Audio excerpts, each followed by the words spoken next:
Friends, I see 6 reasons for India being an attractive investment destination for semiconductor technologies.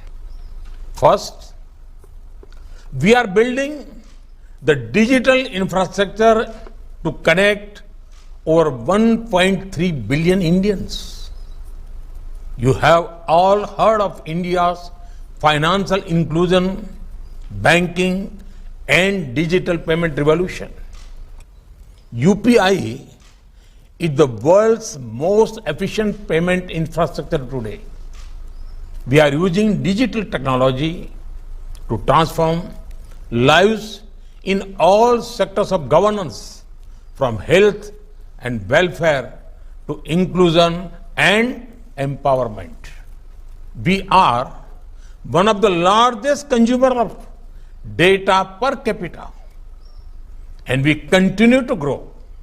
Second, we are paving the way for India to lead the next technology revolution.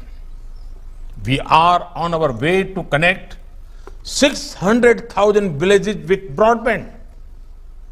We are investing in developing capacities in 5G, IoT, and clean energy technologies. We are working to unleash the next wave of innovation in data, AI, and other technologies. Third, India is headed for robust economic growth. We have the world's fastest growing startup ecosystem. New unicorns are coming up every few weeks.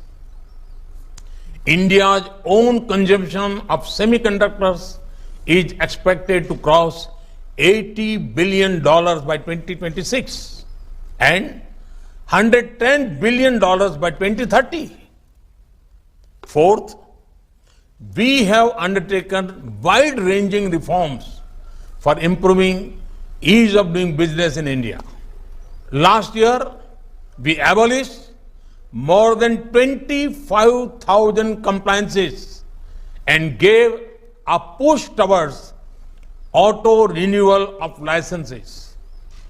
Similarly, digitization is also bringing speed and transparency to the regulatory framework.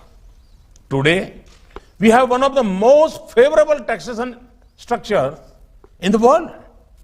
Fifth, we are investing heavily in skilling and training young Indians for the needs of 21st century.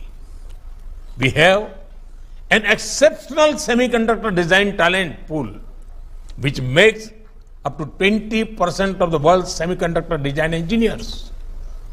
Almost all of the top 25 semiconductor design companies have the design and R&D centers in our country.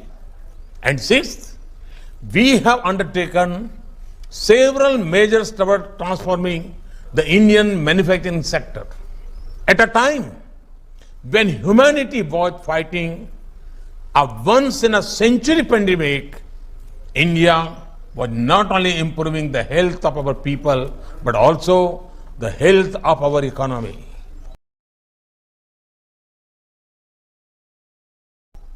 Friends, I look forward to practical suggestions from all of you about how we can move towards an India that is hub for semiconductor for the world in the coming years.